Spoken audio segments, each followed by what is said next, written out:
누가복음 22장 1절에서 13절까지의 말씀 우리 한 목소리로 함께 봉독합니다. 유월절이라 하는 무교절이 다가오매 대제사장들과 서기관들이 예수를 무슨 방도로 죽일까 궁리하니 이는 그들이 백성을 두려워함이더라. 열둘 중에 하나인 가룟인이라 부르는 유다에게 사탄이 들어가니 이에 유다가 대제사장들과 성전 경비대 장들에게 가서 예수를 넘겨줄 방도를 의논하매 그들이 기뻐하여 돈을 주기로 언약하는지라. 유다가 허락하고 예수를 무리가 없을 때에 넘겨줄 기회를 찾더라. 유월절 양을 잡을 무교절 날이 이른지라. 예수께서 베드로와 요한을 보내시며 이르시되 가서 우리를 위하여 유월절을 준비하여 우리로 먹게 하라. 여짜오되 어디서 준비하기를 원하시나이까. 이르시되 보라, 너희가 성내로 들어가면 물 한 동이를 가지고 가는 사람을 만나리니 그가 들어가는 집으로 따라 들어가서 그 집 주인에게 이르되 선생님이 내게 하는 말씀이 내가 내 제자들과 함께 유월절을 먹을 객실이 어디 있느냐 하시더라 하라. 그리하면 그가 자리를 마련한 큰 다락방을 보이리니 거기서 준비하라 하시니 그들이 나가 그 하신 말씀대로 만나 유월절을 준비하니라. 아멘. 할렐루야. 하나님의 은혜가 오늘 새벽에 하루의 첫 시간을 주 앞에 드리는 우리 믿음의 가족들에게 함께 하시기를 예수님의 이름으로 축원합니다. 유월절과 이 무교절을 맞이하여서 이 많은 사람들이 예루살렘으로 모입니다. 예수님은 성전에서 그들에게 이 하나님의 나라를 또 전하시죠. 사람들에게 예수님의 인기는 점점 더 커져만 갑니다. 그래서 예수님을 죽이고자 하였던 이 대제사장과 서기관들이 예수를 무슨 방도로 죽일 수 있을까 그들이 의논을 하기 시작합니다. 그런데 그런 그들에게 전혀 의외의 뜻밖의 사람이 찾아옵니다. 바로 예수님의 12 제자 중에 하나인 가룟 유다이죠. 가룟 유다가 자신들의 편이 되어주는 겁니다. 그래서 사람들이 보이지 않는 어두운 저녁에 예수님을 잡을 기회를 잡고자 서로 모의를 합니다. 여기서 우리는 왜 가룟 유다가 예수님을 배신하게 된 것에 대해서 매우 의아하게 여기게 됩니다. 그는 예수님을 왜 배신했을까라는 것이죠. 돈 때문인가 생각해 보기도 하고 하지만은 그런 것만은 아닌 것 같습니다. 이 돈은 가룟 유다가 배신하기로 한 이후에 추가적인 조건으로 받는 그러한 대가였던 것이죠. 돈이 작은 목적이 될 수 있지만은 그것이 주된 목적은 아니었던 것 같습니다. 그렇다면 유다는 어떤 목적으로 예수님을 배신을 했을까라고 생각해 보게 되는 것이죠.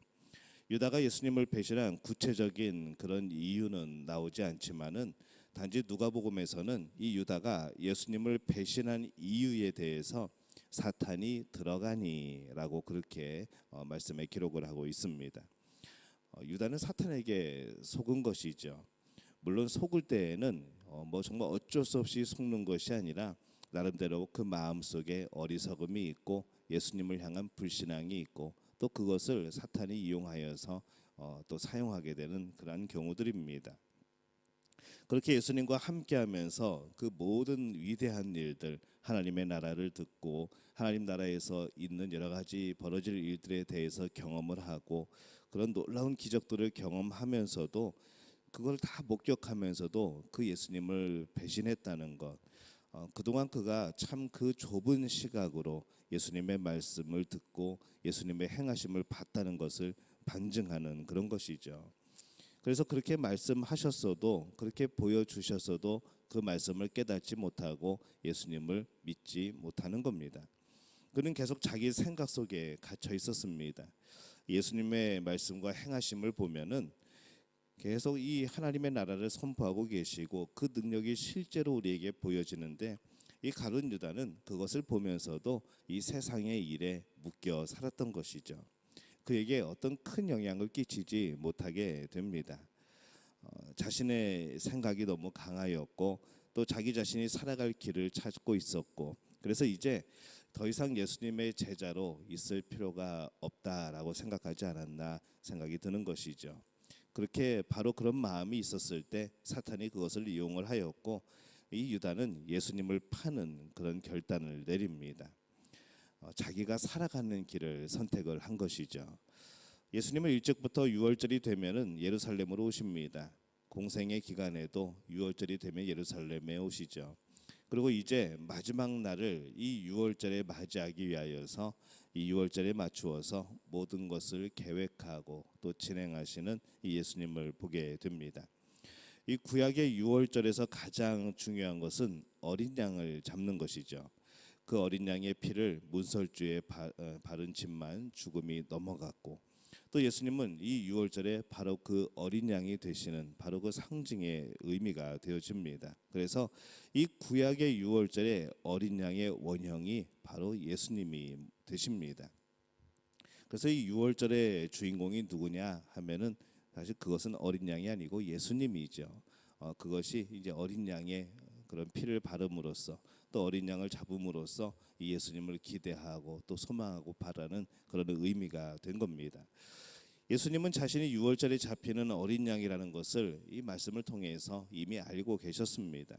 유월절이 되면은 모든 경건한 이스라엘 백성들이 모두 예루살렘 성으로 와서 이 성전 뜰에서 잡은 어린 양을 예루살렘 성벽 안에서 그렇게 먹어야 됐던 것이죠.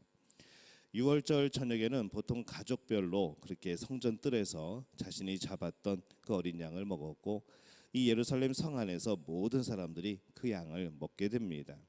그리고 모든 양의 원형은 바로 예수 그리스도인 것이죠. 예수님은 이 유월절 식사를 위하여서 미리 준비한 그런 다락방을 말씀해 주셨고 이 제자들이 유월절 어린 양을 준비하도록 그렇게 시키십니다. 예수님은 모든 일에 그렇게 유월절에 맞추시면서 자신이 바로 그 유월절의 어린 양인 것을 계속해서 밝히고 계십니다. 이 제자들은 어떻게 보면은 그냥 어린 양을 잡는 것으로 그냥 단순하게 이해했던 것 같습니다. 예수님이 그 어린 양이라는 것을 제자들은 깨닫지 못했던 것이죠. 예수님은 그렇게 유월절 양으로서 이 죽음의 길, 우리의 죄를 사하시는 그 죽음의 길을 걸어가고 계셨습니다. 예수님이 죽어야 모든 사람이 살기 때문인 것이죠.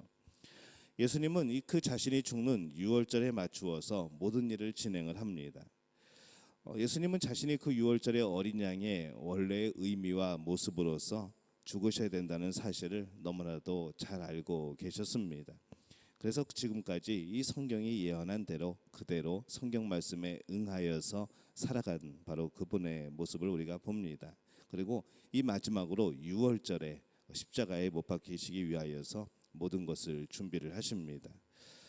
이 모습을 보면서 우리의 모습을 돌이켜보는 것이죠. 과연 우리는 살고자 하는가 죽고자 하는가라는 겁니다. 이 가룟 유다는 그 자아가 그 욕심이 그 생각이 너무 강합니다.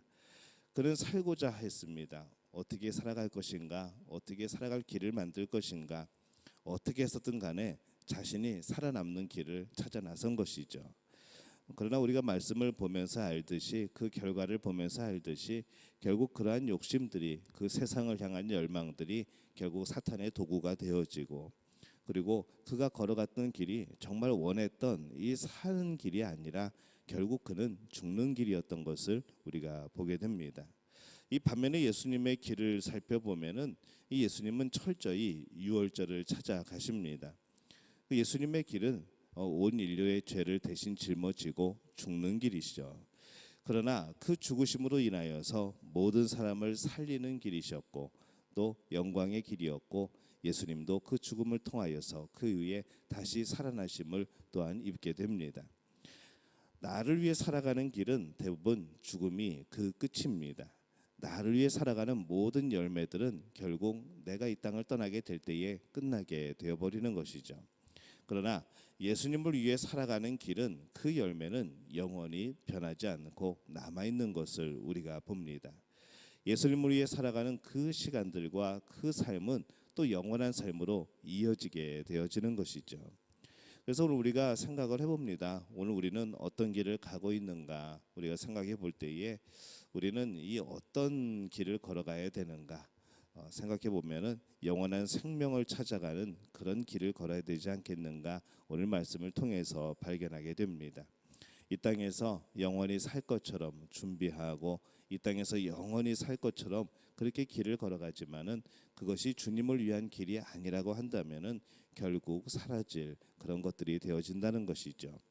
죽음으로 향하는 길이 아니라 진정 살기 위해서 가는 길, 또 영원한 삶을 향해서 가는 길, 우리의 길이 그렇게 되어야 될 줄로 믿습니다. 죽음은, 죄에 대한 죽음은 예수님이 이미 죽어 주셨습니다. 또 그뿐만 아니라 다시 살아나셨습니다. 그래서 죄의 용서와 영원한 생명은 이미 우리에게 주어진 예수님의 놀라운 선물입니다. 그렇다고 한다면은 우리의 삶의 방향은 이제 예수님을 향해야 되는 것이죠. 하나님의 나라를 향해야 되는 것이고 복음을 우리 마음속에 지키고 살아가는 그런 삶을 살아가야 될 줄로 믿습니다. 그래서 우리 믿음 가족 모두가 이 영원한 생명을 찾아가는 그런 복된 길을 걸어가게 되시기를 예수님의 이름으로 축원합니다. 매 순간마다 우리의 길이 어디에 서 있는가, 나를 향한 그런 길의 방향에 서 있는가, 아니면 예수님을 향한 그런 방향으로 우리가 서 있는가, 이것을 점검하면서 날마다 예수님을 향하여 예수님을 위하여 살아가는 복된 우리 믿음의 가족들이 되어지시기를 예수님의 이름으로 축원합니다.